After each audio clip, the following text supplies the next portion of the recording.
Hi there, folks. Hey, everyone. This is Rita. This is Amanda. And you're listening to I Don't Know Her, the podcast where we talk about women and some other folks that you've probably never heard of. And today you will.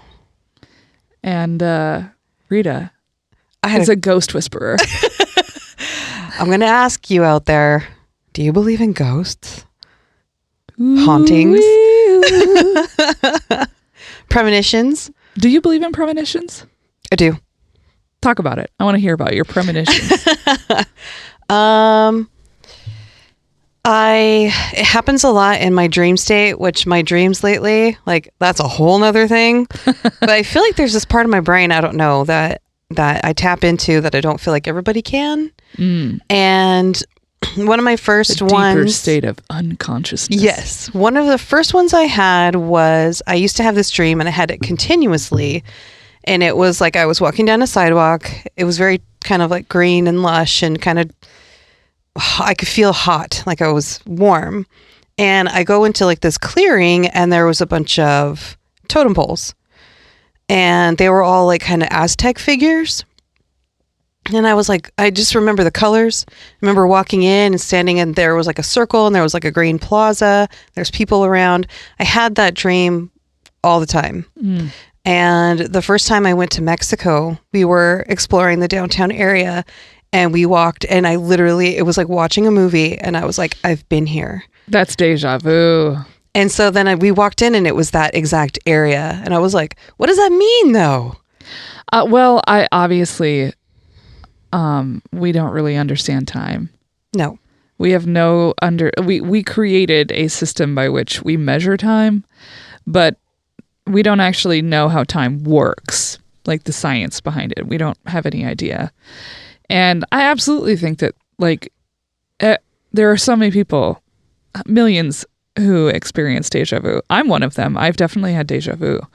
And it's usually like meaningless. It's usually like I'll be like suddenly like, oh man, I had this exact conversation and so walked in the room. And then they do. And I'm like, yep. Or I am in a dream with a person and they ask me a question and how I respond and we get into a fight.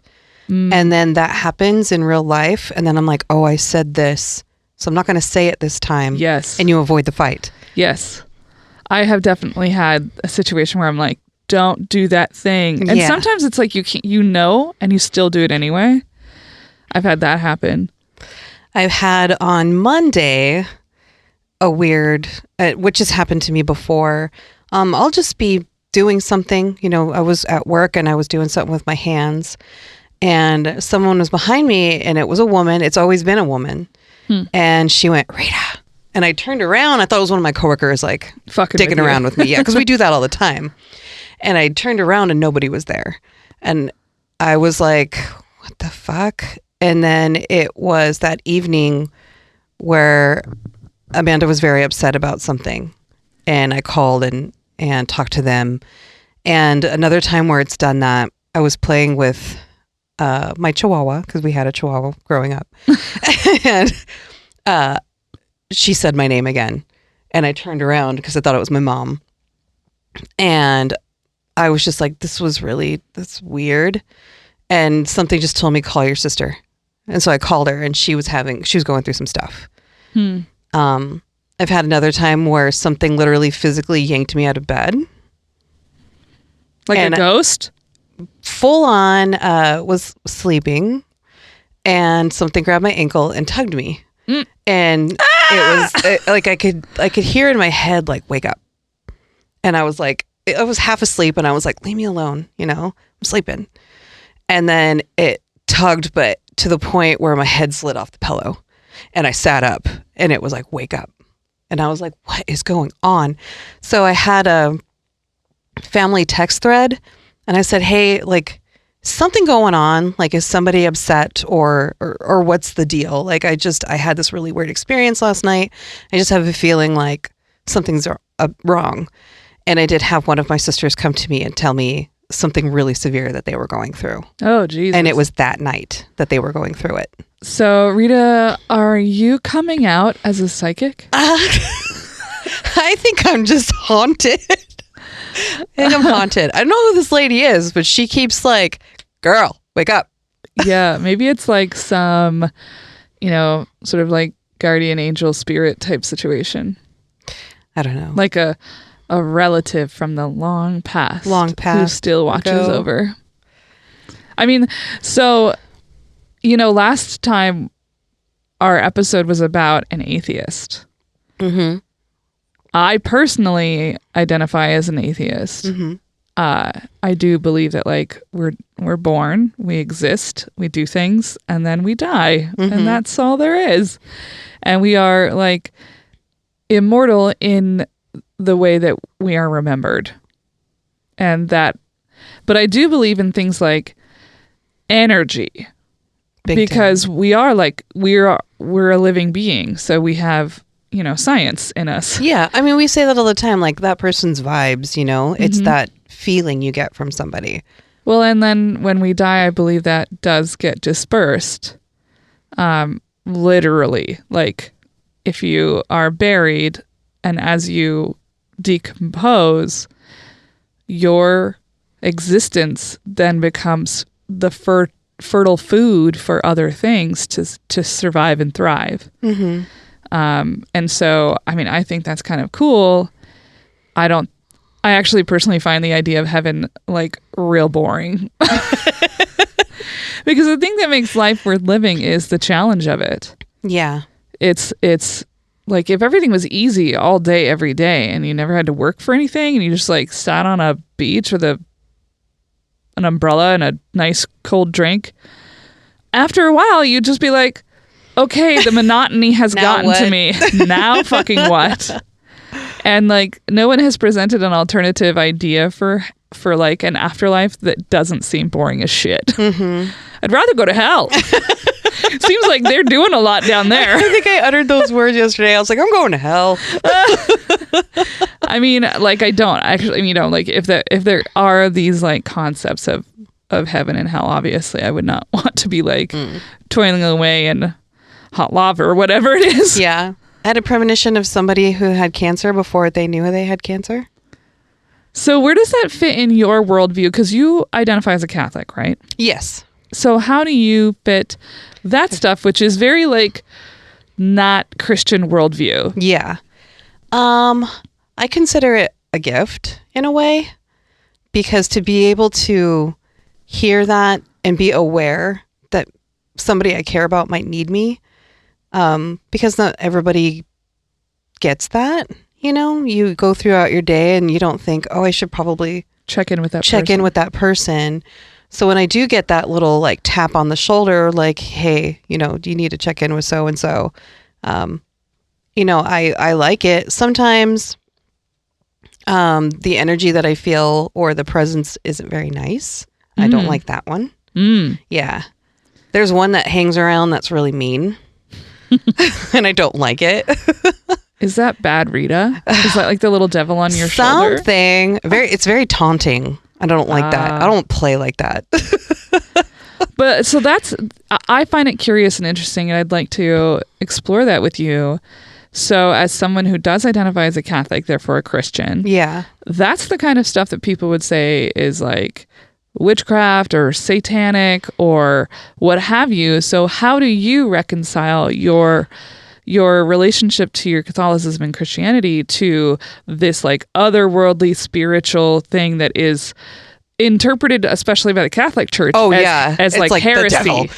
Like that is some bad shit. You were a bad juju for them. At first, when I was really young and I was really, really super practicing, I believed it was really bad things.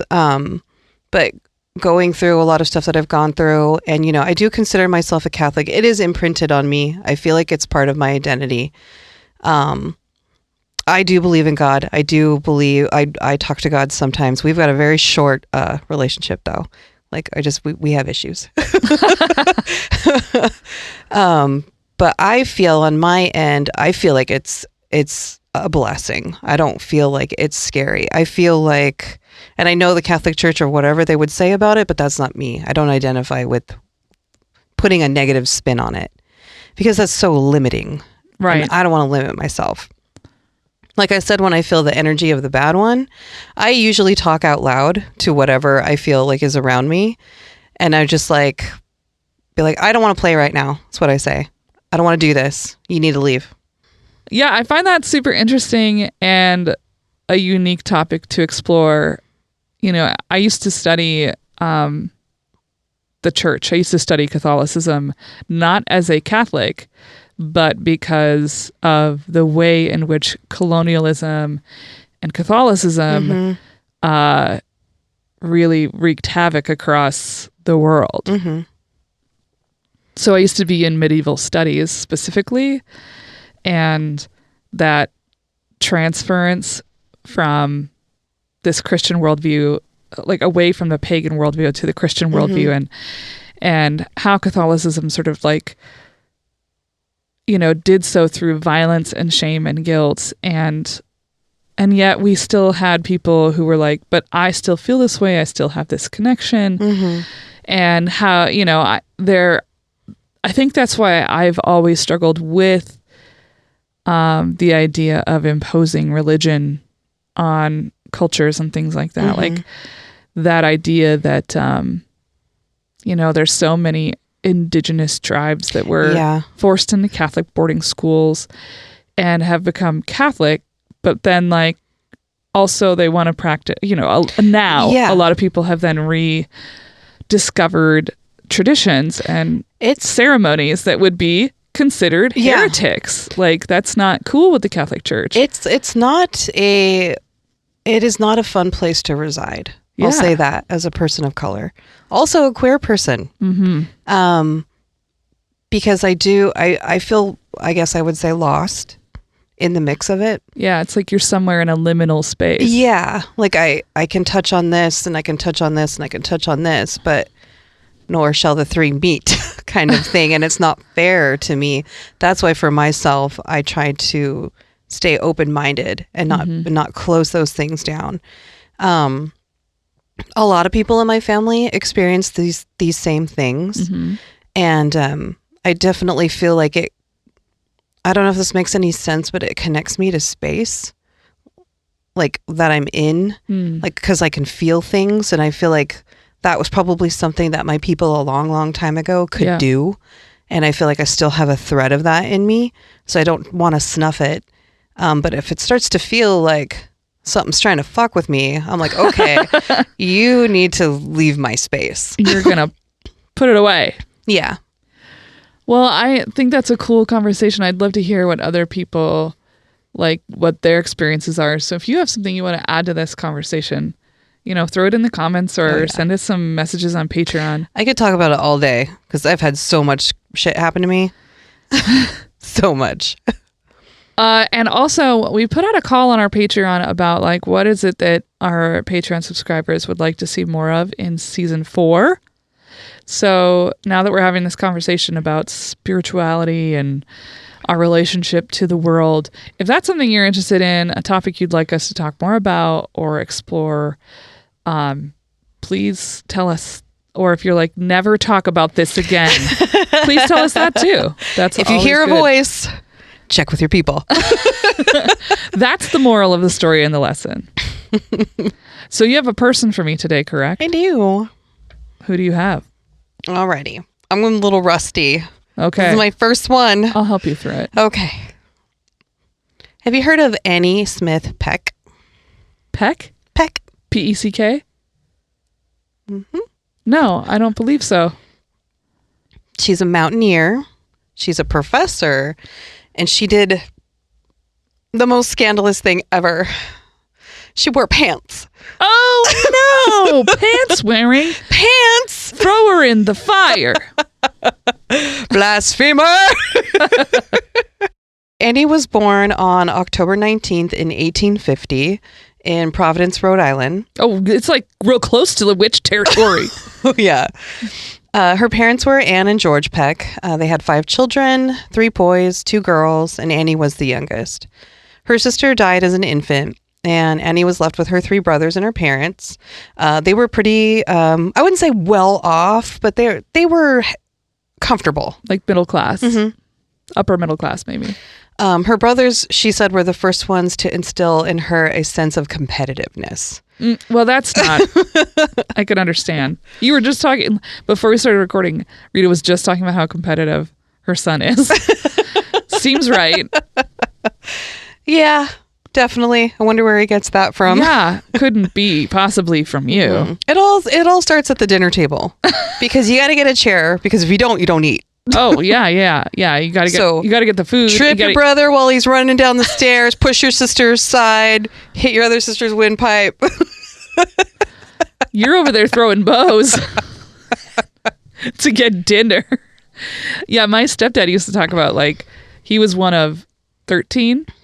Oh my gosh. Yeah. And he was one of the youngest, if not the youngest. My mother he might have been the youngest. My mother used to make my brothers wait to serve. Let us do it first because she's like, your sister's like, Rachel's like 80 pounds. She's going to waste away. You boys need to sit. Yeah, my stepdad taught me how to eat because of that. Like I would watch. I don't think I intentionally tried to be like him, but my God, he ate so fast, and like I would also eat really fast, and I still eat so fast that Abby's like, "Did you even taste that? It's been 5 minutes." You do eat fairly quickly. Oh, it's real fast. Yeah. Like when I'm sitting down to eat, this is business. Yeah. My brother used to eat with his arm around his plate, like prison style. Yeah, protect his plate. Well, she was in a competitive household. Later in life, her brothers would become, one was an engineer, one was a merchant, one was a farmer. So obviously they're all very goal-oriented.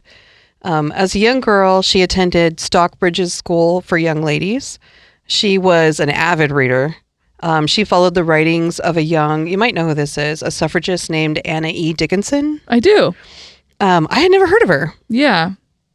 She would regularly wait in line because you had to wait for those lectures. Oh yeah. Yeah. They were popular. Like, why did you have to wait so long though? Like wait in line to go see them? Yeah. Would they give a lecture and it was full and you had to wait and then it would be dismissed and then more people would come in and then they would continue with another lecture? I do think that there was like a movement of people. Okay. I wasn't alive then. Couldn't tell you for sure. I'll ask my ghosts. There you go. Serves a great purpose. There you go. She would go and attend the lectures led by Anna E. Dickinson, and she was very inspired. Anna Dickinson, for those who don't know, was an advocate for the abolition of slavery. Sorry, did I say that word wrong? No, you said it correctly. Okay. You're like, oh my God, am I speaking correctly? My heart's beating really fast. Amanda's intimidating. Anna also was an advocate for women's rights and the first woman to give a political address before the U.S. Congress. Maybe a subject for us. Whoa, I didn't know that. Yeah. I'd heard her name because I've obviously done some suffragists for the show, and her name has popped up a few times. Well, Annie, not Anna, our Annie that we're talking about, she ended up graduating in 1872 and went on to attend what is now called Rhode Island College. The original name was something really stupid. I was like, I'm not even going to write that. I'm not saying that. So remind me of the subject. What is Annie's last name? Annie Peck. Peck. And then it was now Anna I got Dickinson. Anna Dickinson confused. So we're talking about Annie Peck, the mountaineer. We're talking about Annie. Her primary focus in school was learning Latin. She wanted to attend Brown University. Her father went there. All three of her brothers went there. She wrote to the president of the school. She applied, but she was denied because they did not admit women. Yep. Yeah, she was like, this sucks, of course. But it was actually ridiculously severe. The widespread printed in newspapers, thought process of women in education. So I actually found this thing where this professor, he's a Harvard professor named Edward H. Clark. He said that if women attended university, it would, quote, shut the uterine portals up, keep poison in. Wait. I thought it was going to be traditionally shitty, I did not expect the phrase uterine portal. So that's going to be our punk band name from here. Portals. So start that again. I just really got thrown out by that. That took me out all the way. Not even done with the first page. Okay. Uterine portals. Yes, it would shut the uterine portals of the blood, keep poison in. Oh my God. As well as then open them up and let the life out. I was like, are you just explaining menstruation? Because that happens once a month. Also, like, are you afraid? Do you know so little about the anatomy of a biological woman that you think the blood gushes out in a wave?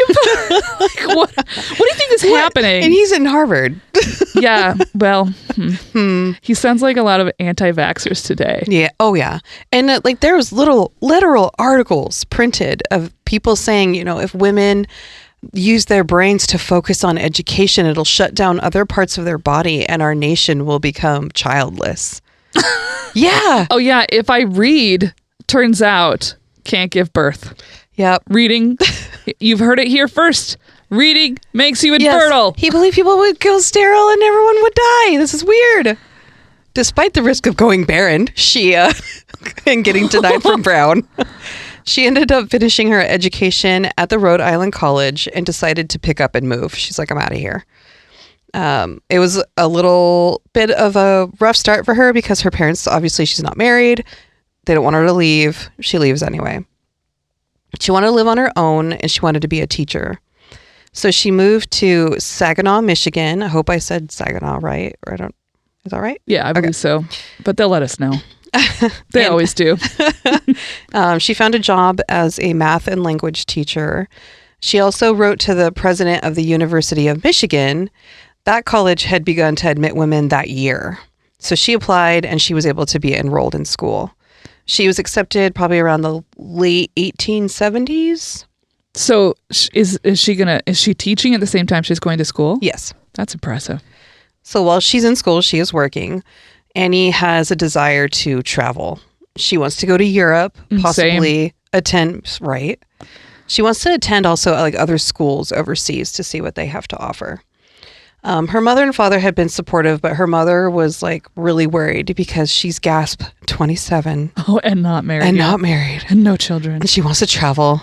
She's going to become like an a old whore. Maid. You went whore, I went old maid. I think that really sums up our worldviews. They give her side eye, but she goes anyway. And so her father supports her a little bit with financially. She said, it's quoted from Annie that she said, "I have lived long enough to have gone beyond trying to make all my actions satisfactory to numerous friends and acquaintances. AKA, I'm over it." Yeah, I can't make y'all happy. I'm going to make myself happy. Exactly. Yes. She said in a really heated letter to her father, which is funny. I was like, heated letter? Can you imagine just writing like really angrily? Yes. You can tell because like the eyes are dotted all the way through. She really let him have it. All the way through the paper. Yep. It's like Braille on the back because that's how mad she was. She said to him, "Why you should recommend for me a course so different from that which you pursue, or recommend to your boys, is what I can see no reason for except the example of our great-grandfathers, and times are changing rapidly in that respect. I certainly cannot change. I have wanted it for years and simply hesitated on account of age, but 27 does not seem so old now as it did. I should hope for 20 or more years of good work afterwards." Yes. I love this, truthfully, because I think we still have this problem in 2021. Oh, yeah. You're 27, you're 37 or 44, and you want to start a new endeavor. And it's like, well, aren't you a little old? Aren't you a little old for that? Yeah. Fuck that. Her parents didn't love it, but they knew they couldn't stop her. So she went on her way. She ended up graduating with a degree in, it said a degree in Greek. Can you have a degree in a language? Oh, for sure you can have a degree in a language. Okay. I just didn't know, like, did that have a specific title? I couldn't really figure it out. Yeah. There's like a question mark right there. Well, she went on to earn her master's degree in classical languages, so Greek and Latin. Mm-hmm. Yep.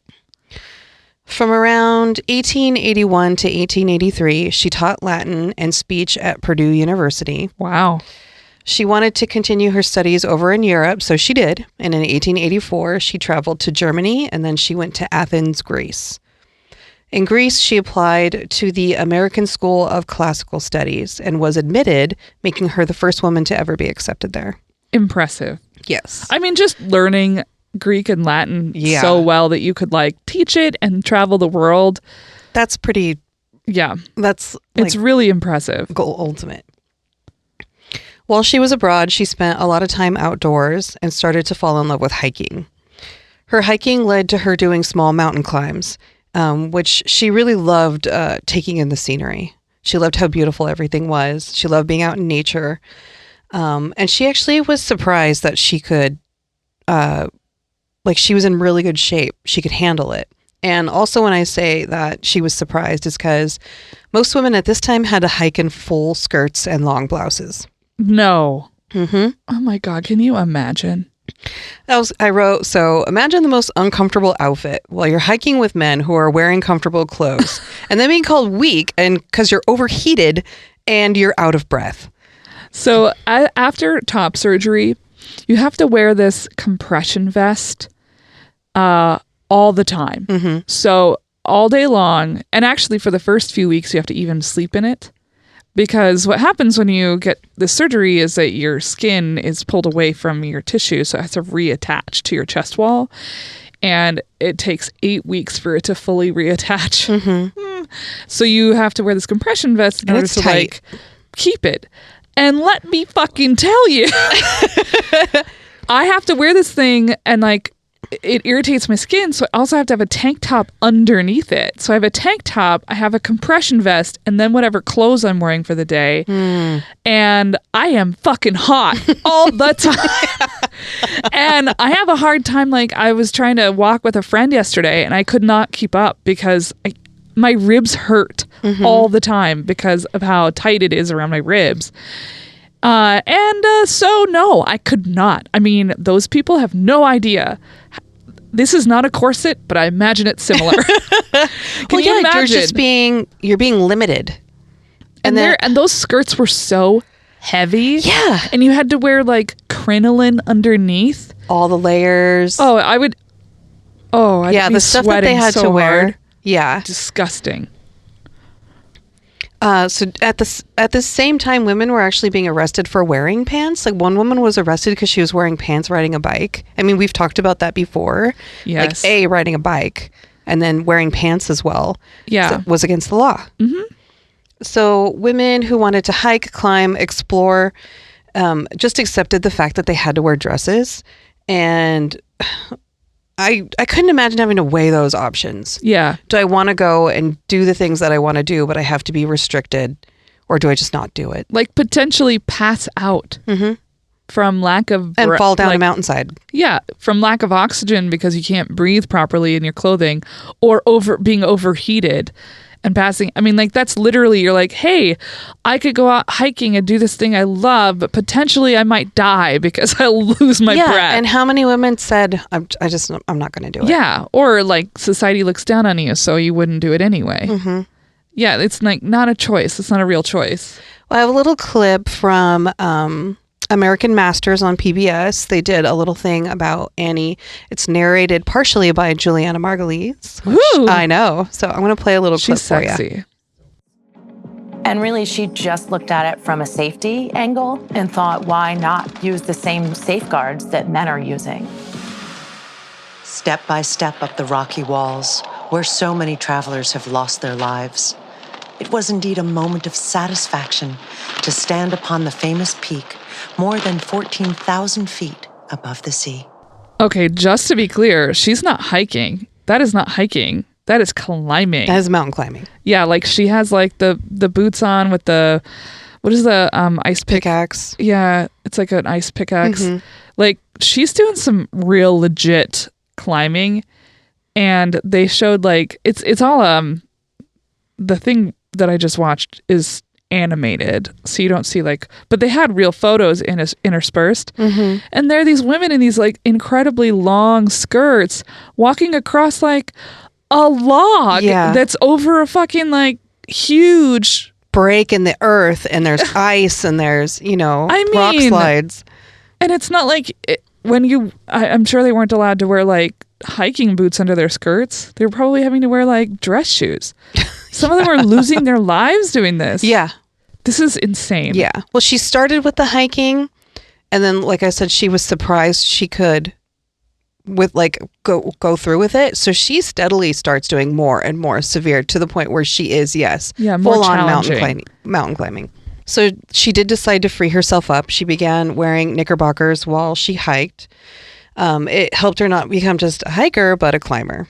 It also started to draw attention to her because, dear God, she's wearing pants. Because she's breaking a social norm. Yes. And the outfits she wears is like, they're pretty poofy. They're pretty billowy, really thick material because it's cold.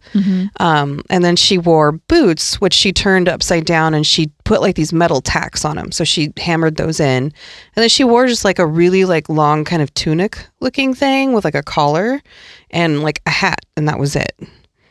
And so I'm like, that looks really comfortable, and it looks like what you should wear when you're mountain climbing. Functional. Yes. Yes. Her first few ascents were moderate mountains in Europe. She moved on to the famous Mount Shasta in California, which I don't know if you've ever seen Mount Shasta. Not in person.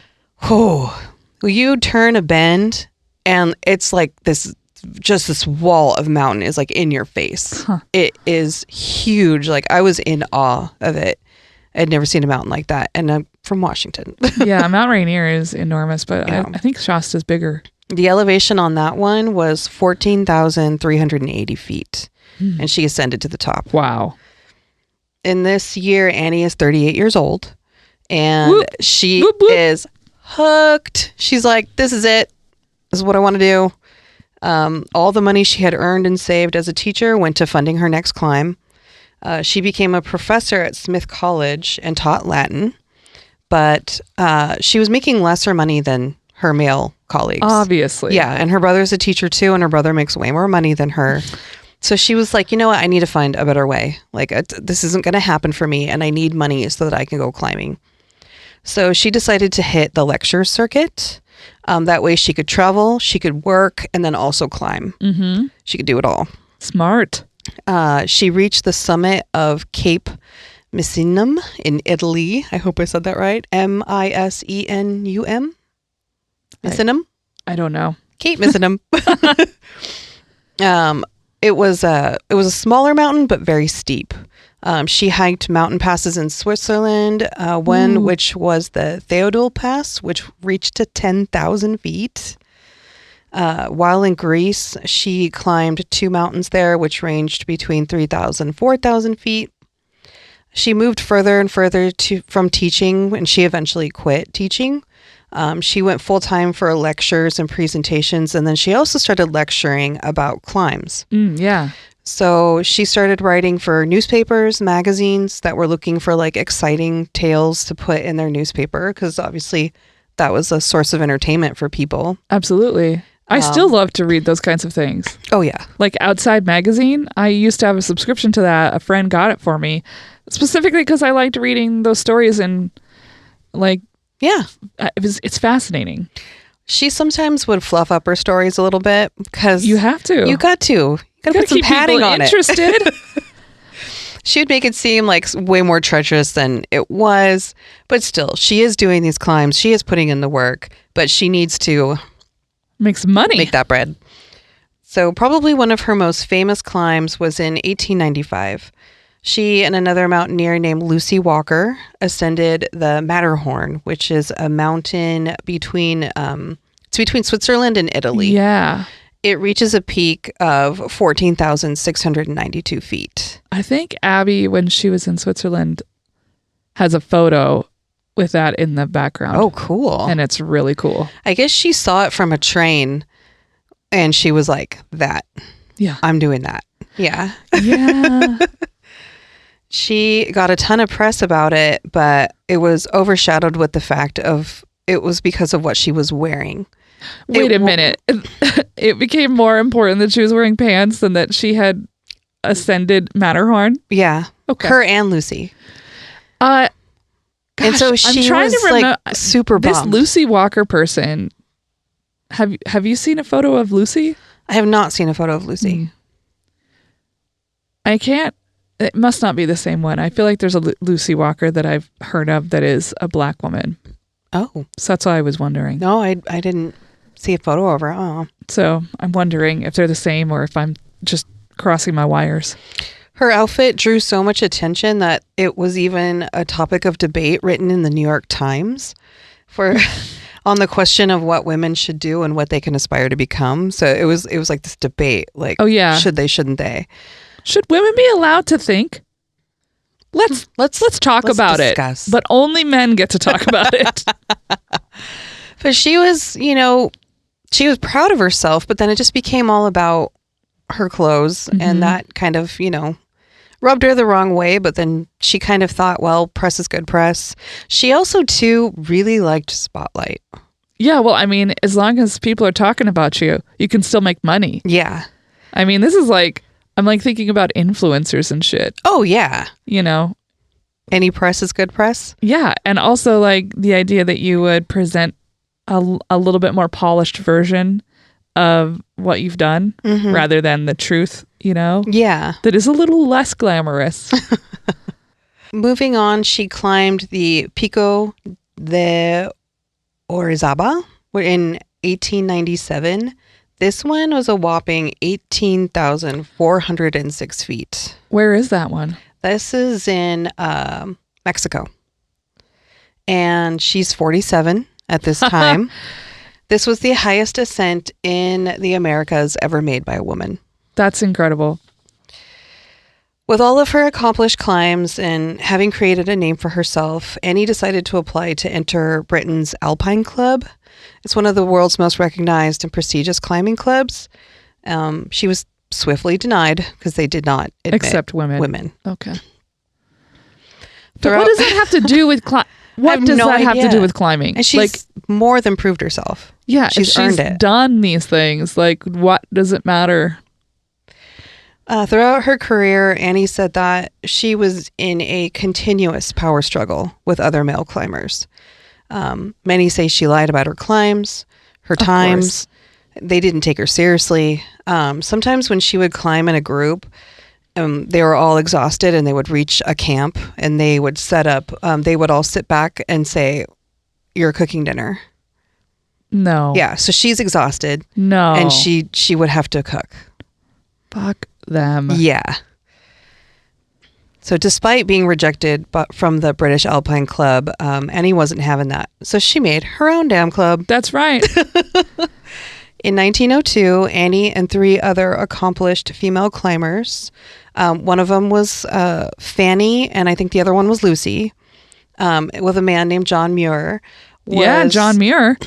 John Muir is like one of the most famous outdoorsmen of all time. He was the founder of the wilderness preservation movement. Yeah, absolutely. Yeah, I did not know that. Like there's like entire refuges and parks named after him. He's very famous. Really? Well, they started the American Alpine Club. The original mission of the club was to hold a central role in environmental conservation, develop relationships with the U.S. Forest Service and National Park Service to balance land use with preservation needs in addressing like ethics, access, and wilderness management, which is very, very necessary. Absolutely. This is like right up my wife's alley. Oh, yeah. The club also wanted to provide safe and knowledgeable resources for other climbers, both male and female. Which is, I mean, you need to do. It's still done today. Yeah, people share routes. Routes. We're not doing that again. So that when other people go out and they climb or they hike or they're in the wilderness, that it can be done safely. Yeah, here's what to expect coming up, and also like, hey, I've noticed that a lot of people are doing this one thing that is probably dangerous. Here's what you should be doing. Like, that's really helpful, important information. In 1911, at the age of 61, Jeez. Annie climbed one of the 5 peaks on Corapuna in Peru. Wow. And this peak was 21,083 feet. She's Wow. 61. 61. So that I love that kind of story because I constantly feel like I should have my shit figured out and I should have done all of my accomplishments by now. Like I should be like have already achieved great things. Mm-hmm. And don't get me wrong, I've achieved some really cool things and this show is one of them. But like I always feel like I've not yet done the thing, whatever that thing was supposed to be. I love people that inspire me to be like, okay, but you're not done. Yeah, there's so much more. There's so much more life. 61. 61. I can't even do that climb now.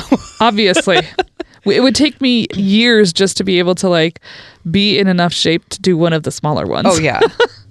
Well, when she reached the peak, she placed a banner there and it read, "Votes for Women." Yeah, that's right. She still throughout all of this was an avid supporter for women's rights, especially the right to vote. And her banner caused quite a stir because, of course, she's already gaining attention. So she's like, I'm going to make the pot stirred even more. Yeah. But also that's effective because if people are talking about it, then it sparks like that conversation. Yeah. She was a spark. So Annie went on to write about her experiences. One book was called, this is the longest title ever, you're going to hate it, A Search for the Apex of America, High Mountain Climbing in Peru and Bolivia, including the conquest of Huaran, with some observations on the country and people below. That is the title of the book. What is she, Fiona Apple? You're not allowed to make titles that long. It's like a 40-word title. 1911. She could do what she wants. She's earned it, I suppose. She's in her 60s. In this book, she wrote one of her most famous quotes, and still shared by hikers and mountain climbers today.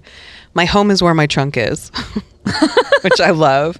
And when she said that, and she wrote in her book of "My home is where my trunk is," because she was like, I will not be tied down. Yeah. Yeah, and I will make it work. I'll not be confined to one specific place. Yes. In 1935, at the age of 84, Annie was climbing the Acropolis in Athens. She ended up falling ill. She came home and she ended up getting bronchial pneumonia. And she returned home to New York City and she succumbed to her illness. She died in 1935 on July 18th. Hey, So she's 84. 84, still climbing. And also by then, she had the right to vote, Yes. which passed in 1920. So when did she put that flag in the thing? 1911. Loves it. Yeah. So following her wishes, Annie was cremated and her ashes were returned and entombed at her birthplace where her journey began, back in Providence, Rhode Island. And that is the story of Annie. Annie Peck. Annie Peck. Annie Smith Peck. Annie Smith Peck, you were a badass. Yeah. She And never married, I assume? never married. Never married, never had children? Nope. Did her own thing? Did her own thing. Traveled Got the world. to see the world. Yeah. I mean, that sounds lovely. I was almost going to try to do a count of all the mountains she climbed, and I couldn't even do it. No. Dozens. Dozens and dozens. Dozens, yeah. All over the world. I love that. I had never heard of her before, which is funny because I did Junko Tabe. Yeah. And, you would think that like other people might come up in articles about Junko, but that didn't happen. There was another woman, her name was Fanny Baker, Fanny something.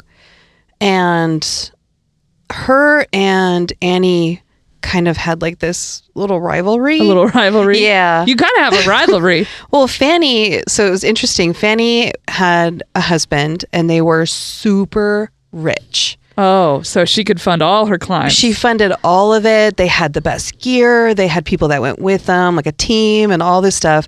And Annie's over here like rubbing 2 pennies together. Yeah. And so like Annie really didn't like that Fanny could just buy her way through. Yeah, it seems like an unfair advantage. Yeah. And Annie had done this one climb and she claimed it to be like the highest, because everyone wanted to do the highest ascent, the highest one, fastest time.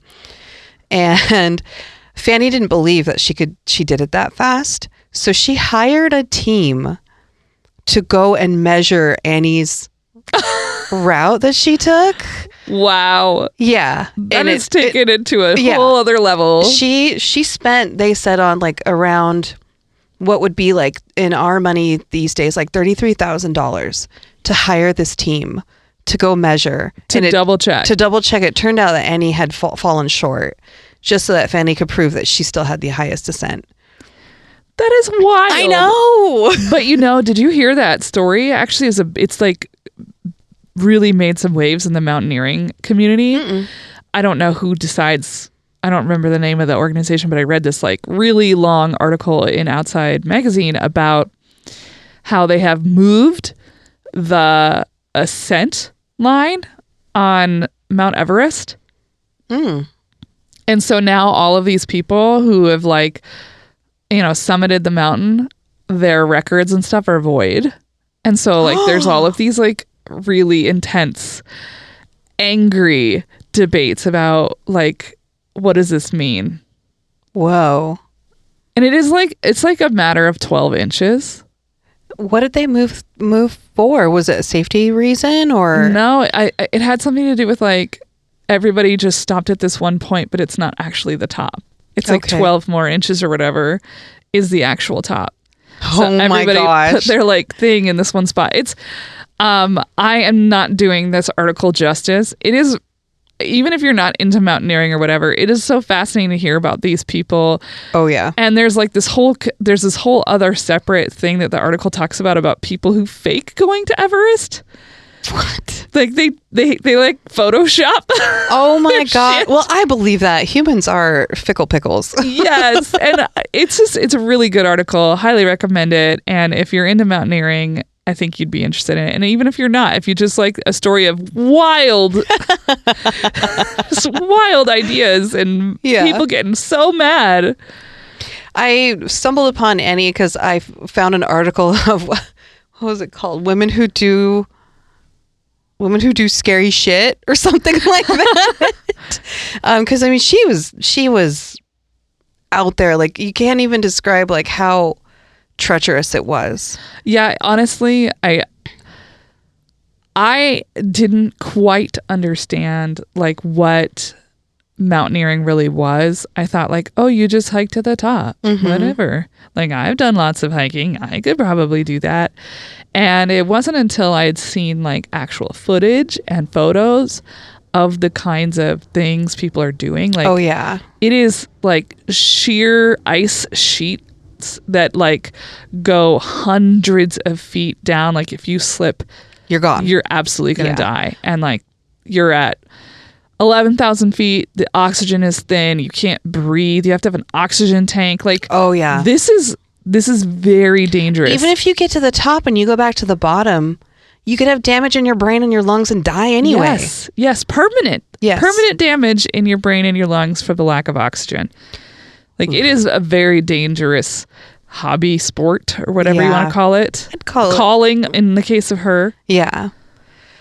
I do like that she chose her passion. Yeah. Not to say that she didn't want to, she was a good teacher. She was a good lecturer. She was good in front of people.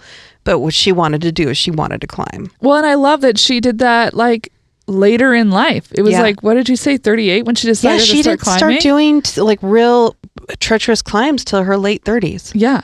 I mean, I love that. Yeah. Like you can have multiple lives in your lifetime. Love that. I got my info from Brief History of Our Club, the American Alpine Club website, Smithsonian Magazine, an article called 3 Things to Know About Pants-Wearing Annie Peck by Pants-Wearing Annie Peck by Kat Eschner, and a short film called Annie Smith Peck, Record-Breaking Mountaineer from American Masters on PBS. And yes, Juliana Margulies plays the voice of Annie Peck. That's great. Yeah. I loved that. And a reminder that you're not finished. You can do it. Yep. You can always do it. That's it. Our next thing is we're going to climb a mountain. No, we're not. Let's just not. We're going to look at a mountain. We're going to look at it. We're going to admire its beauty and majesty. and then go grab a beer. Yeah, then we'll just let's have a beer and we'll talk about Annie Peck. There you go. Well, thank you everybody for listening, and of course, thank you to our editor, Lucas McIntyre. Thank you, and also thank you to Jennifer Finch, who provides our raging theme music. Yep. And don't forget to follow us on all the socials, tell your friends, get our merch, be a subscriber on Patreon, because we would love to continue making this content for you. All right, folks, till next time. Goodbye.